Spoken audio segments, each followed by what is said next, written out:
Ladies and gentlemen, let's get ready for the Wot Supp podcast. With your host, Stu, OG Industry Shannon, and Will warren-davey, new school formulator extraordinaire. We're talking all things supplements with insiders, athletes, experts, and more. So sit back, relax, and prepare to find out what's up. All right, guys, welcome back to yet another episode of the Wot Supp podcast. Today, we are lucky enough to have James Newbury on our podcast here. To all of our lovely listeners, if you've been living under a rock and don't know who James is, James has got an extensive background competing in CrossFit, but also in a number of other arenas such as like triathlons and Ironman events and basically anything athletic. James has had a hand in the last few years. So, James, thanks so much for joining us this morning, man. I really look forward to this one. My pleasure, guys. Thanks for having me. I really appreciate it. Unreal, mate. Now, well, as always, we also have our faithful co-host, Stu Shannon. Good morning, Stu. How are you doing over there, mate? How's Wollongong? Well, I'm good, guys. Good morning. Wollongong is great as always. God's country, as you know, unlike that Newcastle up there. Doing really well, mate. And I'm looking forward to this one too. Good as gold, man. Good as gold. Well, today we're lucky in that we've got a guest that can cover a few areas. Obviously, being the Wot Supp podcast, we love talking about supplements, we like talking about business, we like talking about fitness, and all three come under this banner today. Because James, obviously, you've had from what we can see on social media, quite a big branch out in some new projects in the business life recently. So we can talk about business, and that coincides with supplements too. And then we can also talk about your competitive history and talk about the fitness and athletics as well. So we've got a good opportunity to cover supps and business and fitness all in one guest. So this should be wicked, man. Really looking forward to it. Killer. Yeah, guys, I love it. Well, actually talking about Newcastle and Wollongong, I actually drove through Newcastle very briefly last week on a trip from Sydney through the Goldie. And I will be driving back down to Wollongong in 2 weeks to set up my first trade show. So I'll be able to give you guys a comparison, a non-biased comparison on which one's better. and he said that quite graciously there. But I think he actually had a pretty crazy one these last few weeks. Anyone following along on socials to James will see that he drove from Adelaide to Gold Coast pretty much non-stop. Recently doing a string of sort of tours, I suppose, around and visits around the new brand and what's been happening with your life, man. So why don't we start there with what's been happening with you, man? It seems like obviously recently you've been really active, out everywhere, competing super regularly in a mix of events. So what's been on your agenda, man, for these last few months that's really going off? Yeah, so there's a million and one things, but basically what's happened over the last 10 years and the transition phase for me is I've been a competitive CrossFit athlete since I was 21, and now I've just turned 32 last week.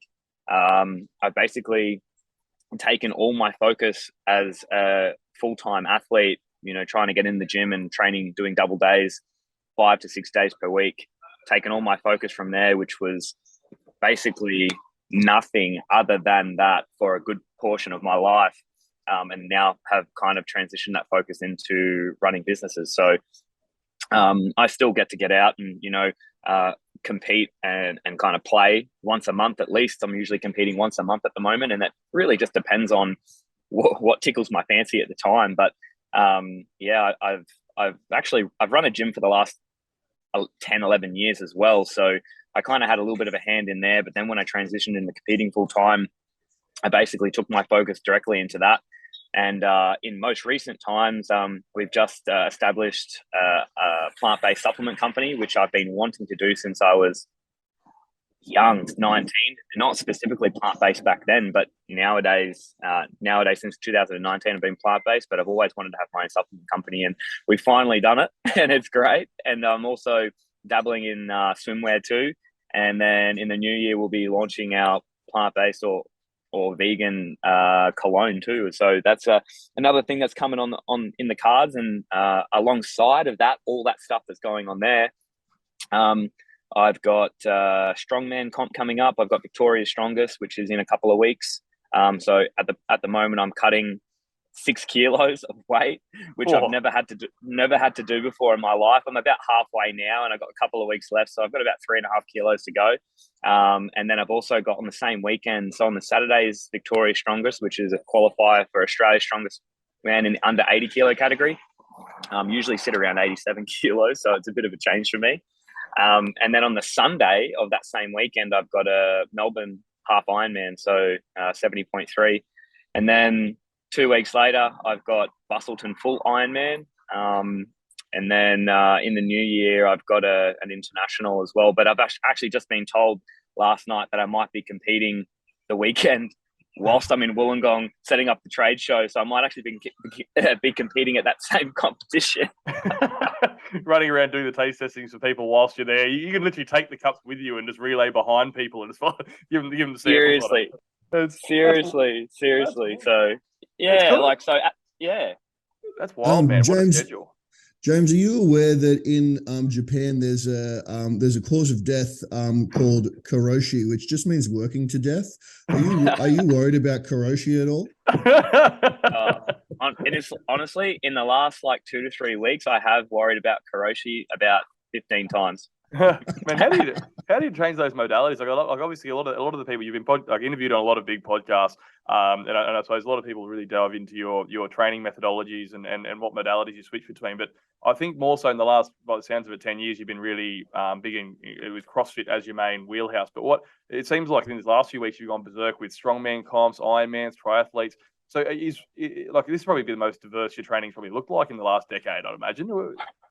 Yeah, well, the thing with CrossFit, and especially when you get to the CrossFit Games, you never know what you're going to get. And it's definitely more varied than you would get at, say, a regionals. Like with regionals, so nationals in CrossFit and local competitions, you're pretty much guaranteed to get a specific set of exercises or things that you might have to do in competition. So, at nationals, we've never had to swim. We've never had to do really any strongman stuff. We've never, until recently, actually.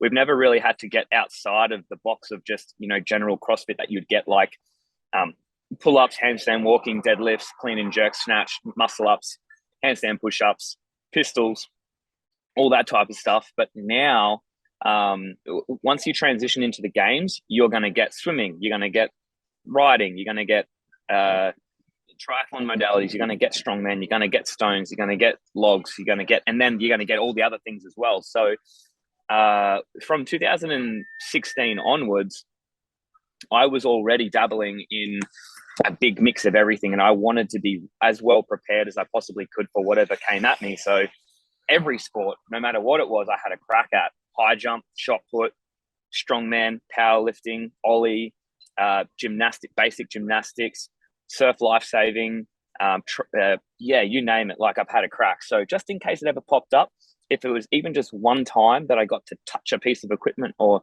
try a new exercise, and that did pop up, for instance, at the games, I would just be one step ahead of everybody else, and I wouldn't have to, lose energy just thinking about, how am I even going to handle this implement, because I've tried it once before. And that's the thing. You want to be adaptive, and then be adaptive quickly. So if you get shown a movement, or you get shown a new exercise and you get to try it, your aim of the game as a CrossFitter is to adapt to that as quick as you possibly can and make it work. And that's kind of what we've always done. So doing these strongman competitions these days, yes, whilst I didn't get to do any specific strongman competitions during that 10-year period, or triathlons during that 10-year period, actually, I think I might have done one. I have touched the implements before a couple of times. So jumping into this strongman competition and the Ironmans, it's not something that's unfamiliar. It's just something that I haven't been exposed to as much as, say, specific strongmen, Ironman, or powerlifters to their degree. But I'll jump in and have a crack. I like tucking my hat in the ring and giving myself a challenge. Those Atlas stones aren't the sort of thing you want to just approach for the very first time on competition day either, are they? No, absolutely not. So, yeah, funny that. I was actually, I had picked up a couple of stones. I want to say I had picked up a stone maybe 10 to 15 times in the last 10 years. And then I did Northside Strongest about 3 or 4 months ago. It was a comp that kind of popped up, and I was like, I should go and do this comp. I did it in the under 90 kilo category. And one of the things was a max stone lift. And I was like, holy, this is cool. Give this a crack. And I had picked up a couple of stones, and the week before, so I found out about the comp about maybe 2 or 3 weeks before. I was like, I probably should get in and do some training for this thing and just touch the implements. And then it got to like a week out from the comp, and I was like, I've mixed up my weeks, and that's just so me. And I realized that it was like the Monday and I was competing that weekend and I was like, far out, I need to get into the gym. So I went into the gym twice. I went in Monday, Wednesday, had a crack at a couple of stones, picked up a log a couple of times. And my girlfriend at the time, she had done some stuff in this area before and she was giving me some advice on how to do it all. But I think I went into that with about 125 or 128 kilo stone to shelf or 1.2 meter height prior, and then on the day just ripped out a 150, and then I just missed out on a 160. So I was like, I think it's just the crowd. You just rise to the occasion, and I've always been a big believer of that. If you're the type of person that crumbles under pressure, competitions may not suit you so well, but if you thrive under pressure and you thrive in front of a crowd, which I kind of do, you kind of rise to the occasion. And I think that's what a lot of the competitors that end up doing quite well, they have the ability to rise to the occasion. And you know, when pressure's on and there's a big crowd there and you've got good competition, you're able to up your game and go to another level. Yeah, that's an interesting one, because we always like to go a little bit. I always like thinking what's the biology behind what we see as anecdotal. Like when you say, when we have a crowd there, we can rise to the occasion a little bit better and so on. And I always go to, like, my head goes, well, how do we see these remarkable increases in performance with athletes when they're doing in front of a crowd? But it's like I think it was Mariusz Pudzianowski, in one of the early strongmans in the 70s. I think he used to train he's doing real Eastern Bloc heavy training stuff in like the snow under a stadium. He used to have this, like, basically it was just a big concrete room that he'd train in, and it'd be like snowing and he'd just be out there doing weights and stuff. And he's like, if I train here, then when I'm in front of a crowd, he said, everything is so much easier. Where I'm here, where it's quiet, there's no motivation, no music, nothing. It's cold, it's hard. As soon as I get in front of a crowd, he said it just goes ballistic. And I always thought, so I started looking into it, and I put it down to that I suppose that dopamine hit, which is dopamine's a great precursor for noradrenaline, for epinephrine as well. You get these, that big cortisol surge from being in such a big, I suppose, so much weighing on one moment and so on. You can lead to these really big surges in those sort of stimulatory neurotransmitters, that energy production, and get you really but there'd be so much disproportionate boost in dopamine from being in a comp environment versus in a gym, right? So you could see where you'd get these big boosts in an ability to perform more. But like for power to weight, though, that's absurd, though. 150 keg. What was your body weight at that event if you're pulling 150 stones up? It was 87, I think I weighed it. 87.1 I weighed in at. But so at the moment, I'm about 83 and a half, and I'm fasting for the better part of the day. So I'm not eating until roughly midday at the moment, and then just having a meal at midday, having a smoothie at mid-afternoon, and then having dinner. And then if I'm blasted and I really need something, I might have something before bed, but it's usually pretty light, like some berries blended in water with a bit of protein. So, I'm just trying to get down, because I don't want to have to do some crazy cut beforehand. I just don't want to do that to my body. So if I can get down within a couple of kilos of the 80 kilo range and just sit in a sauna for, before weigh-in, then so be it. But I think we've actually got, so the funny thing is, I reckon we actually have 60 seconds. One of the events is 60 seconds max deadlifts at 240 kilos. So that's going to be freaking fun, isn't it? That's a monster. That's why they're pulling 6 plate deads for fun. But I guess that variability is probably something you'd be well accustomed to, mate. And I think would be probably rubbing our listeners, anyone who hadn't sort of seen James' background. I'd like to just give him a brief competitive background on, I suppose, particularly, we're lucky enough to have a guest who's actually been to the CrossFit Games as a pinnacle for almost everyone who ever picks up a barbell or does a WOD, I'd imagine. So for any of our listeners who I think they'd really want us to dive into a bit of detail there on, I suppose, giving us a bit of a highlight reel on what, like, I suppose, now that you've just mentioned there, you've transitioned a bit more into business in this new chapter of your life. But before we brush into that and really go deep on the business and the supplementation and that area, just brief, I think I'd be robbing the listeners if we didn't, obviously go have a bit of a deep dive into as well what it looked like to be. What was the day-to-day life look like of a CrossFit Games athlete? What does it look like to be at the absolute top of your game, thrashing your body every day? What is it? Give me a normal day in the life of whilst you're prepping for this level of competing. So, like a rough day getting ready for the games would be a Saturday session, 2 months out. We're basically setting ourselves up to be in the gym or at training all day long, just so we're getting used to being in an uncomfortable area where you may not be able to leave. So typically, like Monday through Friday, you can go to the gym, you go home, you rest, you feel good, you come back, you do your afternoon session, you might go to the pool in the evening. So you might do a triple day here and there, maybe only once or twice a week, but the other days are usually big double days. But on a Saturday, we would typically go to the track in the morning, be at the track, on the track running by 8 a.m. We might have 4 or 5 1-mile repeats as a session, for instance, on a particular time frame. It might be holding plus or minus 5K splits. And then you might be hitting those on the 6 minutes maybe, or something like that. So, and it's usually, we were doing this in Nashville, so it was freaking hot. And you're just running around the track feeling like you're inside an oven. Just, you can't escape the heat, just blasting off the tartan track. So you finish that off. That's probably about 75 minutes to 90 minutes of the session there. You'd basically whip straight past, go from there, whip past the coffee shop, grab a coffee, head straight into the gym. Then you'd gear up for a weightlifting session. So that weightlifting session might start off as, 6x2 snatch from blocks. Then you might work into some heavy snatch pulls.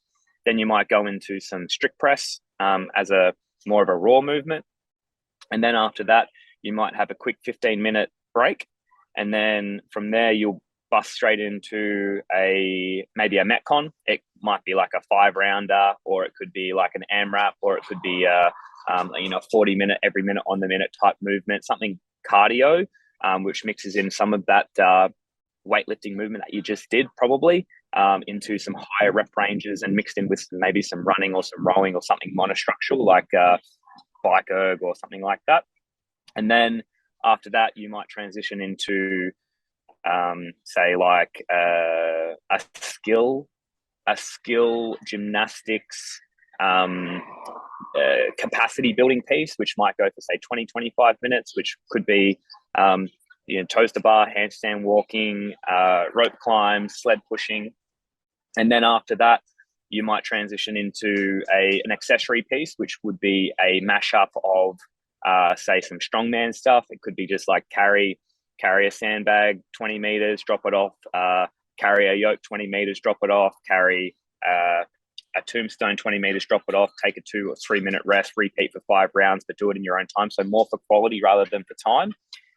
And then you might finish off with some accessory bodybuilding movements, like if you're a weak presser, you might work on some tricep extensions or some skull crushers or some diamond push-ups, some weighted diamond push-ups, or some ring dips.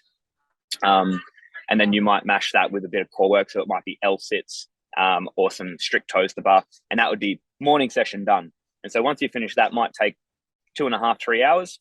And then you would stay in the gym. You wouldn't leave. You would probably take about an hour and 15-minute break.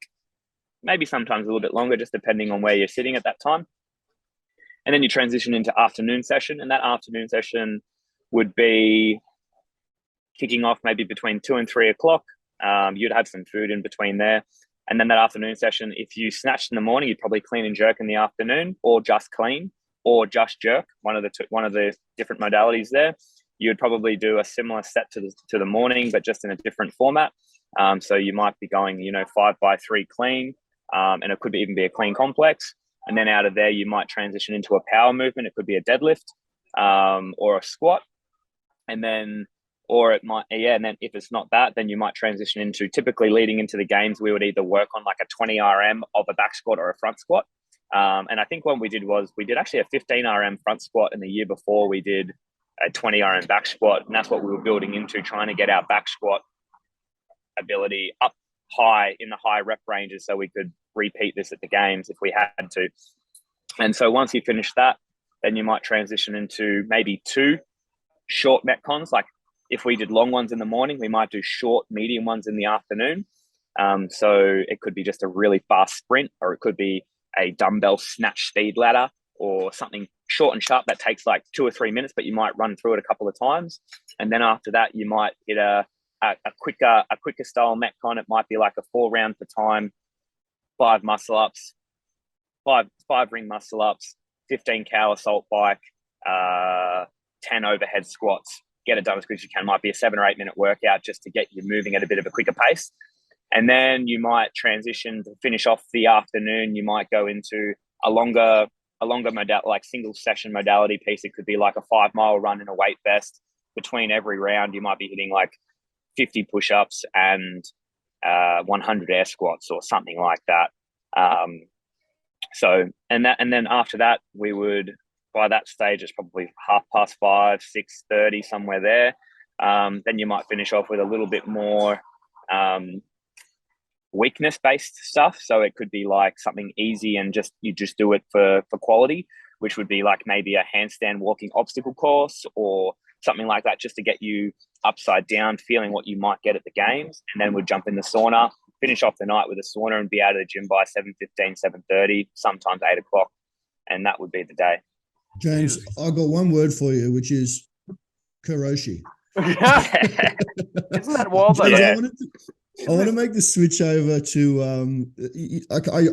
I honestly can't believe what you guys put yourself through. Just hearing all that is mind-boggling to most people. I mean, even people who are right into CrossFit, who aren't at that elite level, that is just absolutely next level. Which I suppose brings me to my next point, which is nutrition and supplementation. I'm really, really happy to be able to talk to you about this. It's I think there's a common misconception out there that athletes don't, or high level or professional athletes don't supplement, or they don't think too much about nutrition, or maybe that's not quite so true, but supplementation definitely is one of those things that the general populace seems to think are something for your mums and dad's gym goer. It's snake oil. It's this sort of thing. I was very blessed to be able to do a little bit of work with the AIS a few years ago, and there was not an athlete there who did not have a nutritional supplementation program as part of their program in the AIS. Can you tell us a little bit about your, supplementation, where you found your way into supplements, and where you, what you would take for as an elite level athlete? Just give us a bit of background on you and supplements. Yeah, absolutely. So that karoshi element there that you were talking about. So just to quickly touch base on that type of workload before I get into the supplementation. But when we train for the CrossFit Games, we're not trained. Like, if I was to jump into that type of workload right now, I would be buckled and injured within a week. I almost can guarantee it. So when we're training in January and February and March, we're training to be able to handle that regionals or nationals based training. And then when we're also training for that regionals, nationals based training, we're then training to be able to handle the volume for a very short window of the year to get ready for the games. You wouldn't be able to last doing that type of workload. And mind you, that's a heavy day that I just outlined. It's a heavy Saturday, but the other ones are probably within 20% of that every other day. So you're training to handle the training for the last 2 months of preparation for the games. You can't hang on to that type of workload for very long without getting yourself into a hole. So it's acute, it's specific, it's purpose-based, and it's not something that's sustainable at all. So just out of curiosity, Jay, is there built into that as well? Because I think where Stu's mind went is exactly where mine was. And if people who are watching this on YouTube, you can see both of us just shaking our heads at the 2 to 3 workouts a day that we're doing here and describing what would be someone's entire week worth of training put into a day. I think the reason where Stu is definitely going with that, asking about supplementation, is that I think a lot of the listeners are in a bodybuilding background, powerlifting background, that listen to our podcast, and we do 45 minutes to an hour and a half workouts, each day. That's it. Go in, do your strict hypertrophy style training, in and out, and then you go, and then it's all about recovery for that one workout is the big focus and so on. But what you're outlining is probably 3 weeks worth of our athletic output put in, that you'd be doing in 1 week. And so I guess really recovery would have to, my mind's just screaming, how is this man recovering? How do you boot your body back up from that there? And I suppose like where Stu and I's obviously background is formulating and supplementation. So we always look at how you put supplements into that picture. So you would have had to address the recovery piece early on, surely, to try and keep up with that insane workload, right? Absolutely. So in terms of supplementation, and then I'll jump straight into recovery, because recovery was one of my key elements as to why I stayed so injury free throughout my whole career. And all my injuries came down to literally me falling over at some point. Like every single one of them was me falling down. It actually wasn't from an overuse aspect. So recovery is, I'm huge on recovery. But okay, so supplementation. So some things that I like to look at when I look at supplementation, and this is basically how we're looking at fiber as well, which is the new plant-based supplement range, is covering the bases. So we believe that you need to have a predominantly whole food, not all, predominantly whole food plant-based diet. For me, that's myself. And then if you're an omnivore, that's cool, but still lots of plants, regardless of where you're getting your protein from, still lots of plants. And that's where you're going to get the bulk of your nutrients and the bulk of your recovery aid. And then because you are asking extraordinary things of your body in training, like even to the extent of, just the weekend warrior having a crack, you're asking your body to get better. You're trying to trigger it to get better. And when you do that, we need to sometimes give ourselves the extraordinary little extra bits, the extra phytonutrients, the extra oils, the extra combinations of herbs that are going to help the body maintain healthy balance of hormones and all that type of stuff. So for me, when I look at this, I look at protein. I'll usually try and add in a protein. That'll be my staple. Like I always have a protein day to day. I love my smoothies. They were so easy for me to get in and get in quickly and get in a bulk amount of colors. I added tons of berries into those things. I add my protein, my coconut water, my electrolytes, things like that I'm getting out of my coconut water.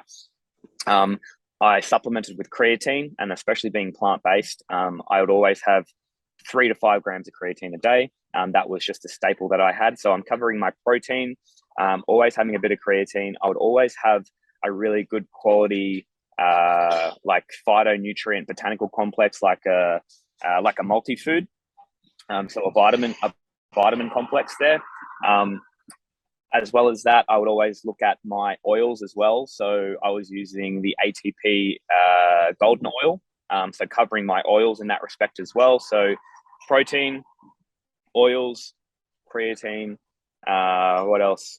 Then I was also doing Alpha Jupiter. I just wanted to keep my, what's basically an Alpha Jupiter complex. That description you could probably explain more. But basically making sure I was keeping in balance there across my hormones and trying to make sure that I'm getting the most out of my body in that respect. What else was there? And then from time to time, especially when I swam, I would always use AmpV. I loved AmpV for swimming. I felt like it opened up my nasal pathways and my oxygen in my lungs. I felt really open. So I'll do AmpV, so like an MCT peppermint complex. And then basically from there, I think that was about it. And then, from time to time, when I'm doing events at the games, I would supplement with like a carbohydrate. It'd be just like a starchy carbohydrate type of gel or some description.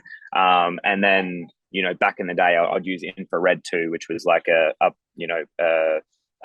carbohydrate mix, but very rare would I use that nowadays. It's mainly like I'm just getting all of my carbohydrates from berries, rice, oats, tons of fruit, apples, bananas, dates. Dates are my favorite go-to fuel, like on-the-go fuel. Like when I recently just ran a marathon in Sydney, the Blackmores Marathon, and I literally just stuffed my pockets full of dates that I found in the hotel breakfast buffet. I literally just went up and grabbed the whole bowl and just stuffed them in my pockets, and every 4 to 5 kilometers I'll just chew on another date. But that was basically it. So covering the bases: protein, creatine, oils, making sure I'm getting it in my omegas there just as an additive, a really good quality multivitamin. And then I would always add salt. I would always add pink salt or sea salt to my water constantly. So as a supplement regime, and then like an Alpha Jupiter or something of that description, like the old Alpha Mars or something like that. That would kind of be where I would be pretty much me consolidated. And then from time to time, and this is not always at the moment, once a week I'll take a B12 iron, but usually on a Saturday, once a week. I don't need any more than that. I've had my levels checked every 6 months, and that seems to keep me pretty on point or on the upper level where I need to be. And when I wasn't supplementing with those things, I was still within the good range. But if I want a little bit more out of my body and I want my red blood cells to be carrying all that oxygen around and doing it well, I want to be making sure that I've got my Bs are on point, my irons on point. And then there was one other thing I was going to mention.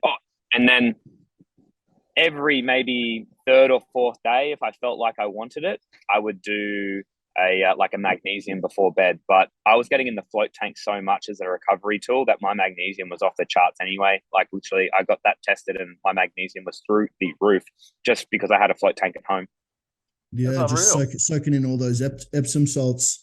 I found it really interesting what you said, James, there about the carbs, and rather than supplementing with carbs, you tend to prefer to eat your carbs. And I've always been the same way. It's like, if there's one thing I'll never supplement, it's carbs, because they're just such enjoyable foods. And I tend to only need to supplement things that are difficult to get in from my diet. And I think that's the other thing that should be mentioned is what supplements are and what they're for. And I think that, you've got a few different schools of supplement users. You've got some people who think that they can get by using supplements as their diet. You've got some people who don't really think about their diet at all and think that they can get away without the insurance policy of supplementation. And then you've got people like us who understand that supplements, they really are an insurance policy, and they're to fill in the gaps, right? They're not there to replace real food. They're there to possibly at times replace real food if it's a convenience thing, or you have to get something in quick, or something that sits on your stomach well. But this ultimately is not there to replace real food. It's there as an addition to real food, and it's your insurance policy. It's filling in the gaps, right? 100%. You're so on point there. And I feel like that's the biggest misconception is, there have been times where I've seen guys in the gym that I've seen on a regular basis, never seen them eat one piece of food, and it's just always supplements. And it's just like, there is no replacement for real food. And as you said, it is just an insurance policy to make sure you're getting all those different micronutrients that you just might be missing out, because we live such hectic lifestyles that sometimes time is a factor, sometimes preparation is a factor, sometimes, things just are overwhelming. And it's just like, man, I'm under the pump. I have 15 minutes to get to where I need to be because my priorities at the moment are here, and maybe they will change. But at the moment, my priorities are here. I need to get to that meeting. That's what I need to do.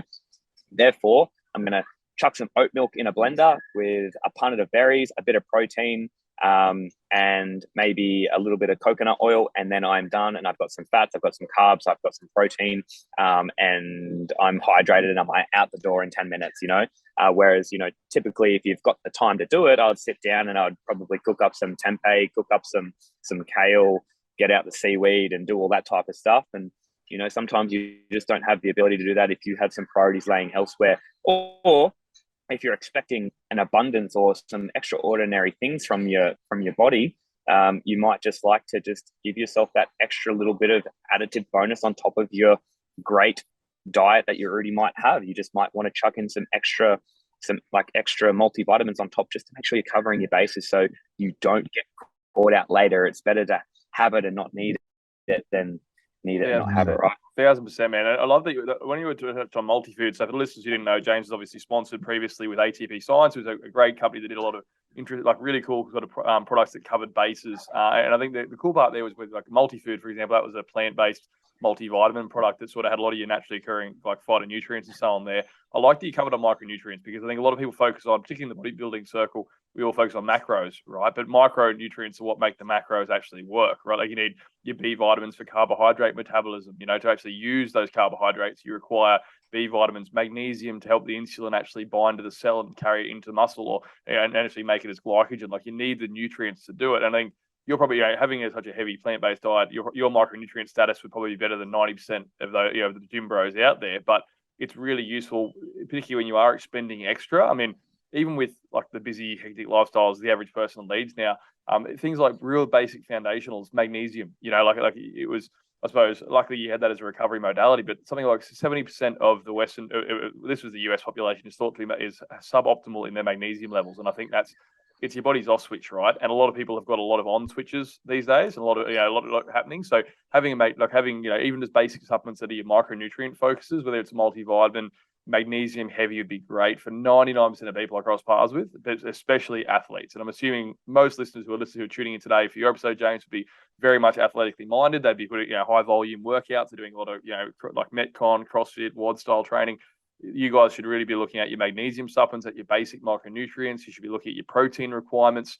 And with yours, obviously that's a big part of a nice sort of segue into where you are now in your business life and the next chapter in your life.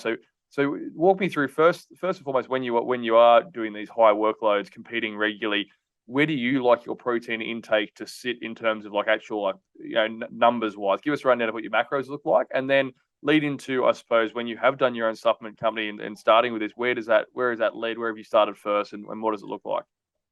Yeah, so in terms of macro percentage breakdown, and I'll usually check this maybe once every 6 to 8 weeks. I'll just track a day, see where I'm at, see what's happening, and and I wouldn't even check where the levels are at until the end of the day. So I can literally just go in, plug in what I've had to eat that day, and after every meal and everything that's I've consumed, and then say, okay, where is my percentage? Am I where I want to be? And typically it's 50% carbohydrates, it's 30% fat, and it's 20% protein. I'm roughly getting in at the moment between, I'd say, 140 and 160 grams of protein a day at an 85 kilo athlete on average. So nothing over the top. At some point in time, I was doing 200 grams of protein, and I decreased my protein by roughly 50 odd grams per day, and I'm just as strong, still pulling 250 plus, pulling 250 plus.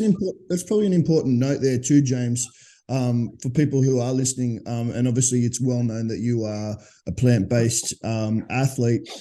When you have someone who is vegetarian or someone who's vegan, you'll notice that their carbohydrate percentage will tend to always be far higher than someone who is omnivorous. But the other thing is that your carbohydrates also tend to come with a huge package of fiber.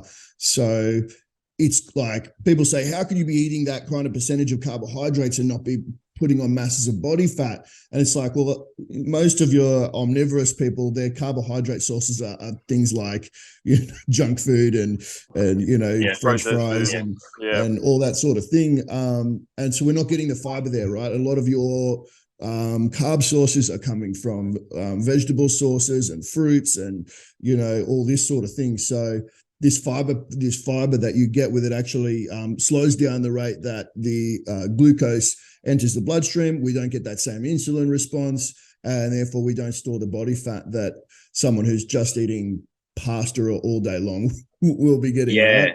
And sugar. 100%. Yeah, exactly. And that's the big thing that we're trying to focus on with fiber. That's the plant-based supplement company that me and Maddie have, but it's called Fiber, PHYBA, and it's basically looking at how we can increase those bases that I spoke about, like making sure we're getting in good quality oils, making sure we're getting in good quality protein, making sure we're fueling the cells and getting the cells to be energetic, and making sure that they're doing what they need to do and having an abundance of nutrients that they can rely on to power performance. But not only that, but one of the other main things and the underlying thing throughout our range, and this is probably what we will aim to be well known for, is making sure that we have gut health as the underlying sole priority of each one of these particular supplements that we bring out. So if we bring out a protein or a pre or a multi-mineral vitamin or a relaxant or something that's going to bring you down, the underlying thing that it'll have in combination will be, how can we add something into here to create optimal gut health or gut robustness? What can we do to help the gut lining keep its integrity? What can we do to help the gut bacteria? What can we feed to the gut bacteria to make sure that they're producing all of these beautiful compounds of antioxidants and organic acids and enzymes and all these types of things? And what can we fuel them with and what can we add to these supplements to make sure that they work? Because if we have that gut as a priority, everything else that we give to the body, whether it comes from food or supplementation, will just be utilized to its fullest capacity. Yeah, 100%. And so interesting that you mentioned the gut, because this is kind of, obviously with your business partner being our last guest on the show, this has been a kind of I guess a big topic of conversation for us. Everything starts with the gut, right? And we tend to find that having a primarily plant-based diet leads to a better microbiome. Is that something that you found a huge difference? Like, obviously you weren't always vegan. You went from being omnivorous to vegan. Was that one of the big differences that you noticed? Was a change in your gut health, or just yours was more about performance? To be honest, and this is a funny one, especially for the vegan community. I actually feel right now, I feel almost identical to the day that I transitioned from an omnivore diet to a plant-based diet, completely 100%. And I did it straight in one day. I literally just made the decision sitting in the car. I said, I'm going plant-based. And I just went to the shop, bought some tofu, bought some tempeh, some beans, lentils, extra nuts and seeds, and I was good to go. And I don't feel any different. I had good days when I was eating omnivorous. I had days where I had upset stomach when I was eating omnivorous. I've had days where I feel average eating plant-based. I've had days where I get an upset stomach feeling plant-based, but very few and far between. Well, my stomach has always been pretty good with handling a multitude of things that would typically upset it, like milk and yogurt, and well, not so much yogurt, but milk, breads, chickpeas. Like, they come from two ends of the spectrum. I've had good and bad days in both situations, and I can clearly recall. Do you know what I love about you, James, is that you're not a vegan zealot. You are vegan and you are happy for that to be the case, but you're also not dumping on omnivore. So I think that probably for me, my stance as an omnivore is very similar to yours. I get a lot of people come to me and they say, Stu, plant-based is the go. I watched this documentary on Netflix and this and that and the other. And I think if there's one good thing, though, to come out of look, for me personally, that we all know the documentary that I'm talking about. I don't think it represented vegans well. But if there's one good thing to come out of that, I think it's that it brought some focus to consuming some more plant materials. And that's something that, as an omnivore, I've always said to people that we're not doing enough of. It's like, you got to increase your plant intake regardless. It's great. Have your steak, have your eggs and your chicken and your fish, but you're not consuming enough plant materials. So that's something that I think is positive. A lot of people say, these vegans and that, and bombarding our restaurants and spraying red paint on us and this sort of thing. I'm like, well, if there's one good thing that the vegan movement has done, it's bring attention to plants for omnivorous people as well, and potentially at least made some people think about including some more plants in their diet. Yeah. You're exactly right there. And look, for me, transitioning across to a 100% plant-based diet was purely for my personal morals towards the animals. That was the only reason. I didn't do it for health or anything like that.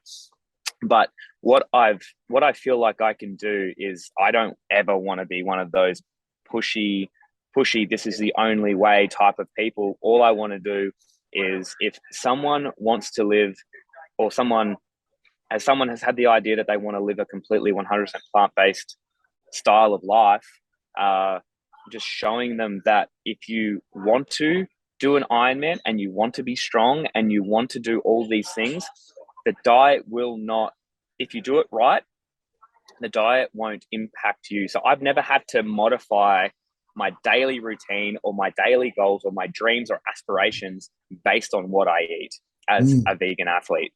That's the one thing that I want to try and showcase through my socials, through YouTube, and just through just interactions with people is that if that's what you want to do, you don't have to sacrifice your lifestyle, your dreams or goals just because you're eating 100% plant-based. You don't have to become weak and sick.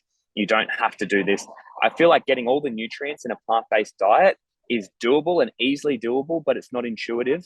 So you have to have some education prior to doing it if you want to know where you're going to get your protein, where you're going to get your fat, where you're going to get your carbs, where you're going to get your micros, what you're going to do with the gut, eat what fermented foods are you going to eat to help boost that gut robustness so you can break down the salicylates and phytates and all these different things, and making sure you're making that gut work synergistically and working for you, at the same time.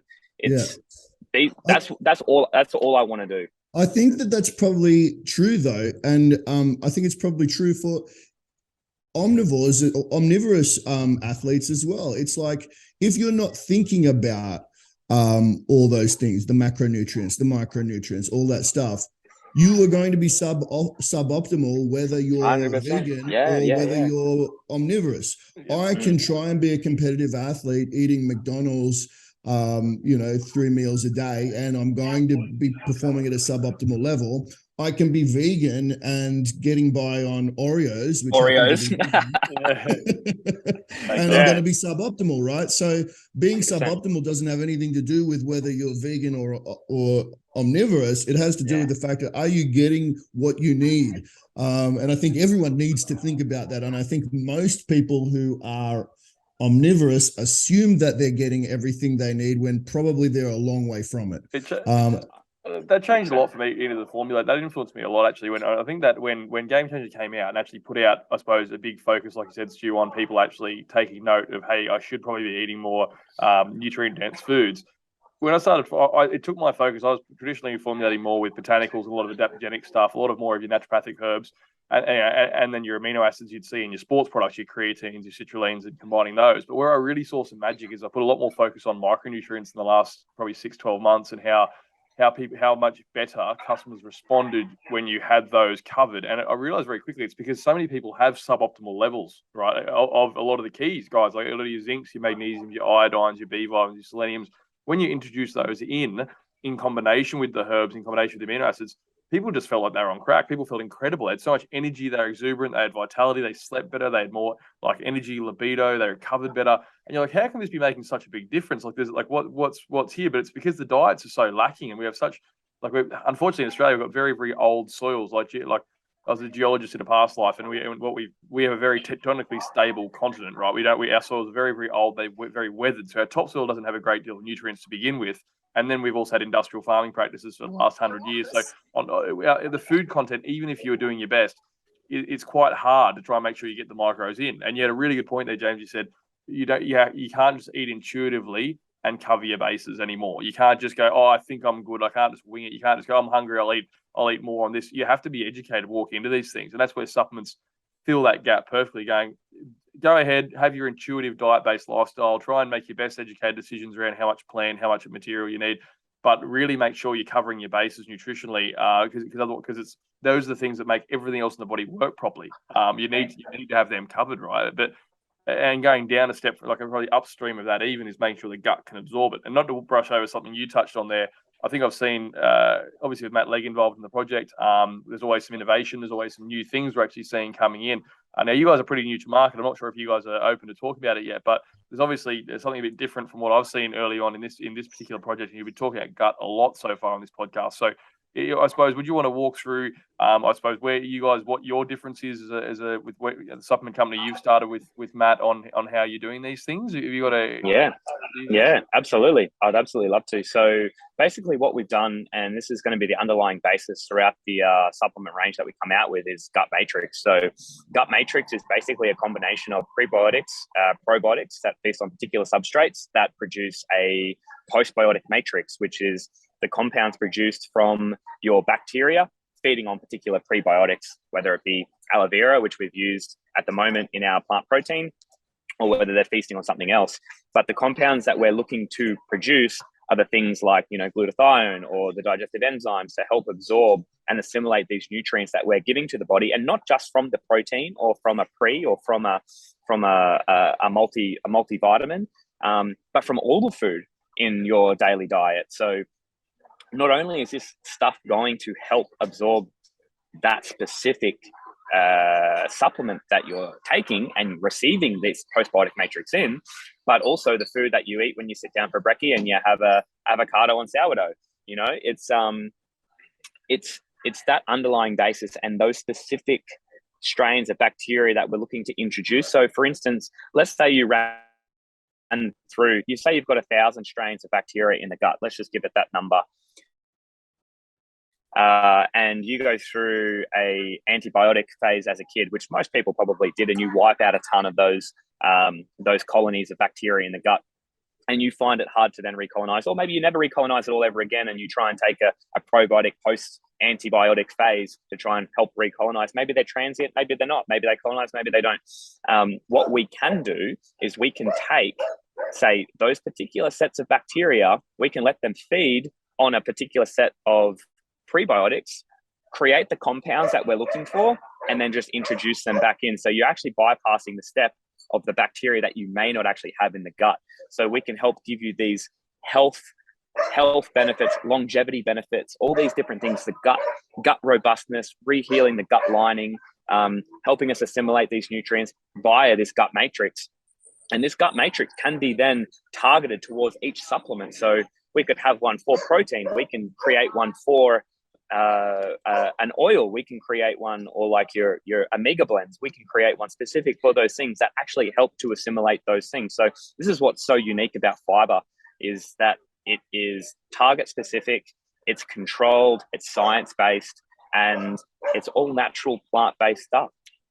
It's a unique one, the gut, with the feeding, I suppose. I think traditionally, when we were looking at gut health, and it's probably been emerging. It's had steady research on it for the last decade or two, but it's really in the last probably six to 12 months I've seen a lot more people starting to talk about it in more circles that never used to. And I think the themes used to be, it was we do weed and feed protocols. So in mainstream medicine, that'd be, like I said, antibiotics, right, which is more of a weeding than a feeding. They would basically annihilate certain cultures or what have you. If there was, then I suppose more of the naturopathic school, I suppose we'll look at it with with more overgrowths and dysbiosis, and where you said where a lot of the time people might not have optimal gut flora diversity, and they'll throw in probiotics and go, let's just try and get this back up to a certain number. Let's just throw in a certain of your lactobacillus, your acidophilus, throw in some key groups, your SBs, and try and get those cultures back up. But you end up with big imbalances. You might end up with large populations of certain colonies, and then the underrepresentation of others. And I guess the interesting part there that you touched on was feeding the bacteria to let them grow how they should. It's probably something that hasn't been around for a long time in terms of thought process, right? Like adding in your certain insoluble fibers, adding in the substrates so that they can make their own butyrates, make their own short-chain fatty acids, make their own actual colonies colonize. You feed them. Before, we always tried to put in probiotics. In the supplement world, it was put in the actual the live bacteria and try and physically plant them in there. But now it's more so about try and feed put in fibers to put in prebiotics and focus on actually making a better environment for your gut to be good, and you're in a good place. And I think that's a cool point there, and it's something that's quite new and contemporary that I haven't really looked at much. You go to a chemist and you've got, I guess the closest thing you'll see is in a Health Plus style product, but 25 billion of a very concentrated 3 or 4 strands. Here's just a shit ton of one bacteria. Boom, there you go. And let's just and just hope for the best, But it's good to see some educated thought and some innovation around approaches to how to maintain optimal gut health. That's a big lever you can pull. Right? And exactly. And the thing that we're going to be probably dealing with in the next few years, I'm seeing, is everyone's going to be talking about fiber a lot, which is fantastic. Great, get your fiber in, but get the fiber in its whole food form, because if you're isolating the fiber and getting this bleached, isolated form of fiber without the polyphenols, without the colors, and without all of the phytochemicals that come along with it, like the polyphenols are what's going to turbocharge the feeding of these bacteria. So get it in its whole food form is going to be the best way to do it. And that's what we're trying to promote as much as possible. And you get that from a plant-based, diverse diet. And that's what we're kind of saying. Well, who wants to drink a cup of gelatinous glue when you could eat like a pear or an apple or why get your fiber from, from this, like you said, this bleached like stuff you mix with water, it turns into clay glue. Yeah. Where you can eat a delicious Yeah. piece of fruit and get the exact same thing. Absolutely. And better at the same time. And maybe there is a case in point, a very specific case in point, where you may just want to bump your fiber up by doing a little bit of that to begin with, just to get some things going, and maybe just to get some, regular proper bowel movements going. But once it's there, give it the colors, eat the rainbow as much as you can. And what we spoke about just then is, a specific set of bacteria.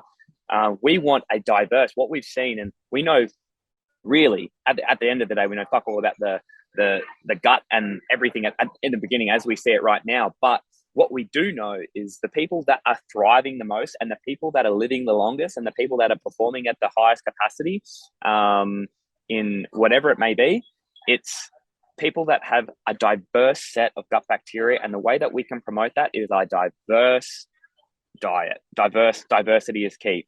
Eat with the seasons, eat diverse, eat as many different plants as possible. Usually when people come to me and say, hey, give me just one tip transitioning to a predominantly plant-based diet, whether it's 80, 20 or 90, 10, I was like, dude, just try and get in 30 plus plants a week. Start with 20, go to 25, and then just try and get 30 plus different plants in per week. And it could be, one of those plants you might eat once, one of those plants you might eat 10 times, but just get diversity in there. And that's going to start off with a really solid platform, a foundation for you to work from.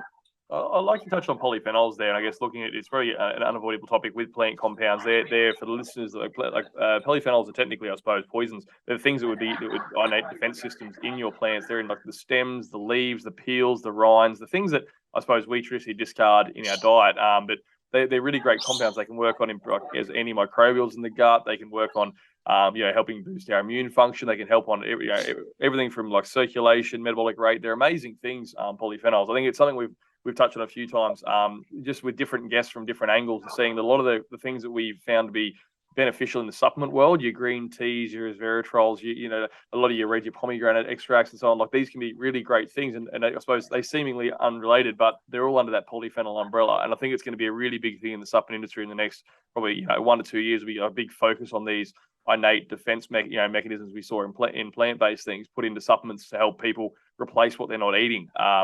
So that's cool. We've spoken on gut, we've spoken on fiber, we've spoken on polyphenols. And then also the good part is we also balance it by speaking on some of the performance-based supplements you use as well when you're competing athletically, because a lot of our listeners as well are training, they're competing, they're in body, they're doing, they're working out daily, and they also really love hearing about how we can throw supplements in there to drive performance.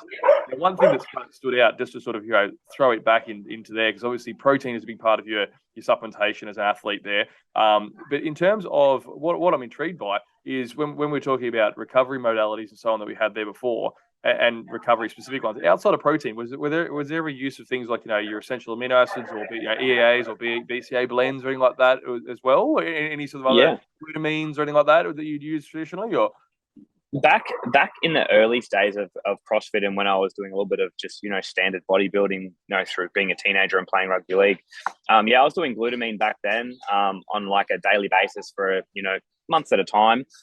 Nowadays I don't really do any like standalone aminos apart from creatine, but I was using vegan aminos.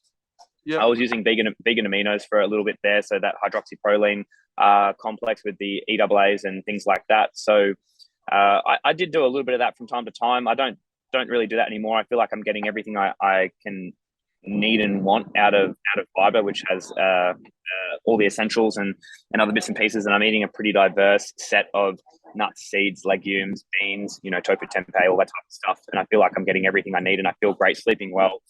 And nothing seems to be out of whack. I still feel strong. So at the moment, that's pretty much all I'm doing in terms of like protein supplementation and amino supplementation is fiber plant protein and creatine. Yeah, gotcha. Interesting. You touched on it as well. I'm really big on sleep supplements lately and looking at like recovery through, and that's a big lever a lot of people can pull for recovery and so on. When you're really like redlining and you're really your top end training capacity, like some of the stuff we were talking about earlier in the podcast, you mentioned the occasional magnesium supplement. Did you go any deeper though? Did you ever use it? Did you ever introduce or play around with any sort of sleep supplements, adrenal supplements, or anything of that nature? Yeah, so in the past, I've used things like ashwagandha and mushrooms like reishi, lion's mane. I've played around with cordyceps and stuff for like, just aerobic blood stuff. And then like in terms of like vasodilation, like I've done like the liter of beetroot juice every day for a week leading up to comp. I've done like the post-recovery cranberry pomegranate sort of mash up. But in terms of like sleep alone, I've never played really. I think I've had maybe one melatonin tablet in my life. Like I've never really played with melatonin, but I have in the past like played around with like a taurine, selenium, magnesium kind of complex. But cool. I never really notice that much difference. But I also don't notice that much difference with a lot of things. But when I find I'm getting my best sleep is usually the environment. So the number one way, if you want to increase athletic performance, and not just athletic performance, but performance in your relationship, performance in your business, performance in your sport or your hobby, sleep. Smash sleep. If you are a good quality sleeper, you will thrive in whatever you're doing. You're just literally, you're upping your level straight away. And some ways that you can do that, if you're a poor sleeper, check out your environment first. First go-to step is check out your environment. Also check out how much stimulant you're having throughout the day. But if you're looking at environment perspective or your sleep hygiene perspective, make sure your room is completely dark. You shouldn't see your hand in front of your face. Make sure it's completely silent. And if it's not silent and you live in an area where it's loud, you need to find something that you can put over your ears that's not going to interrupt your sleep. Making sure your temperature is on point. So keeping it between that 17 and 19 degree range is usually about optimal from what they've seen in the studies. And making sure your room is clean and tidy. Keep your room clean and tidy. If it's a messy room, it's underlying stress that's sitting on your brain. Whether you perceive it as stress or not, it's stress. Make sure your room is clean. Don't eat in your room. Don't have stuff in your room. Keep it all like completely minimal. And then just make sure the air quality is good. So if you need to, get an air filter in your room or chuck in some air purifying plants in your room. That is even better. So, or do them both together. Those like 4 or 5 things there are going to increase your sleep to its fullest. And then maybe just don't eat right before bed unless you are smashed. Like if I'm under the pump, I had a huge weight session and I want to get a bit of protein before bed, sure, I'll do it. But try and keep a little gap before bed and you'll sleep much deeper, much more solid. And you might sleep, and also don't chug the water before bed, because if you chug the water before bed, you'll be getting up at 2 a.m. to go to the toilet and then you've broken your sleep. So those things there, if you just were to compile what I just said in the last 2 minutes and put that towards sleep, you'll be better at everything you do throughout the day.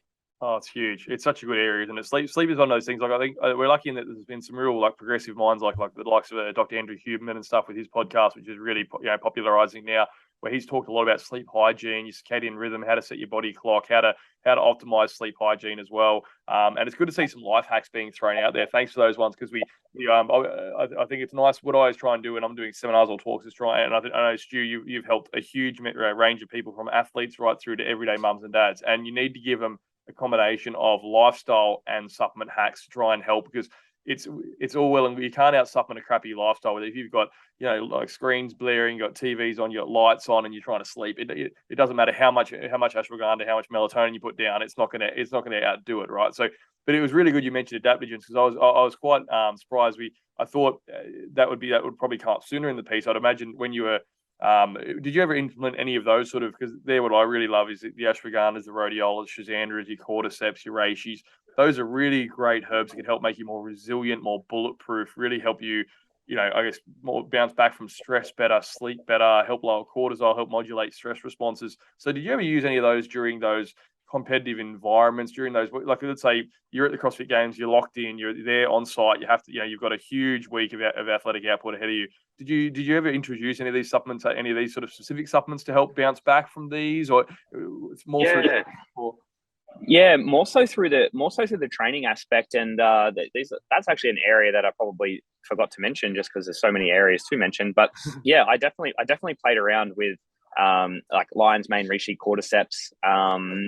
I actually I love putting them into my smoothies just as an extra little additive bonus. And cordyceps were one of the ones that I really enjoyed the most, just for athletic performance and covering some bases there and what it can do for the body and how it can be so adaptive to what type of stress you're putting your body under. So I'd usually chuck a teaspoon or half a teaspoon in a smoothie, maybe 4 times a week. I was with my supplements. I'm never like super stringent on I have to have it every day. It might be every 2 days, or it might be every 3 days. Some days it's every day for a week. Some days it's every second day for 2 weeks. So I kind of like to play around with it like that. So it's not and what I tend to do, just so I can stay on routine, is I keep my things on the bench.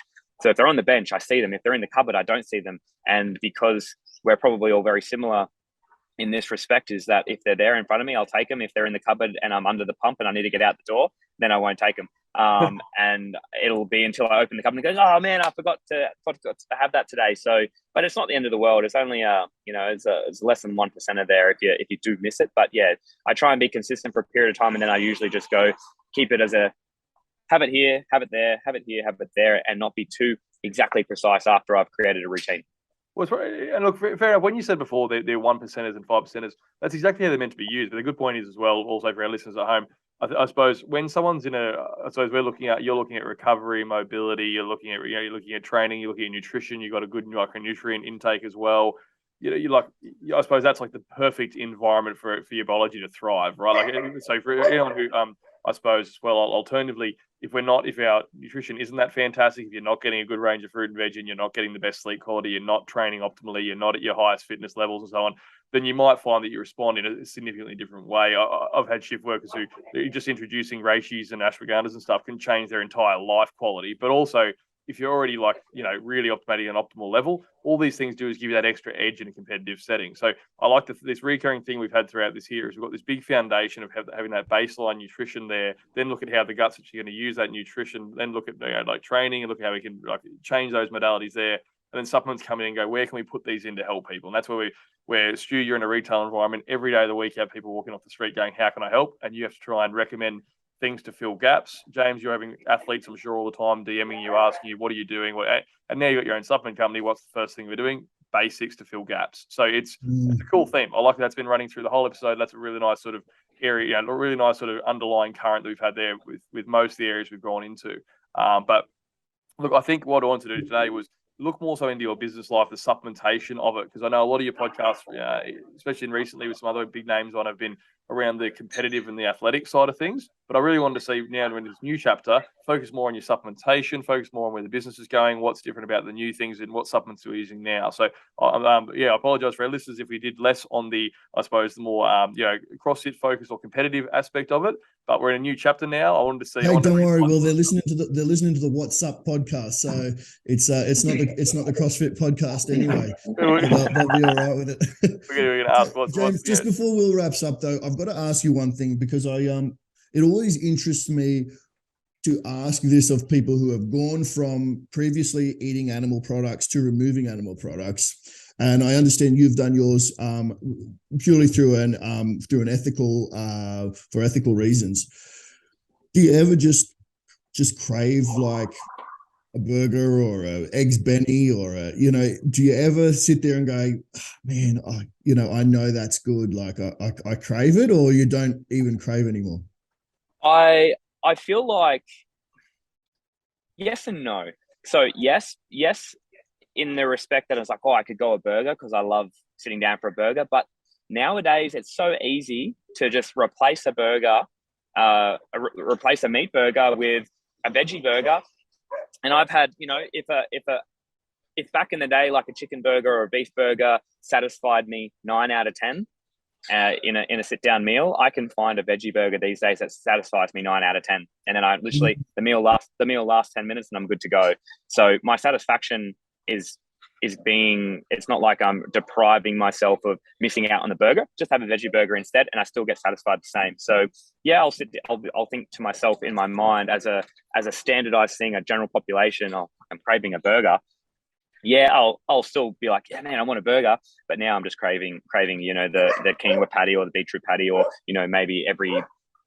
maybe once every 3 to 4 weeks, I'll have a Beyond or something like that. And I'm getting my craving there, or if it's, just like a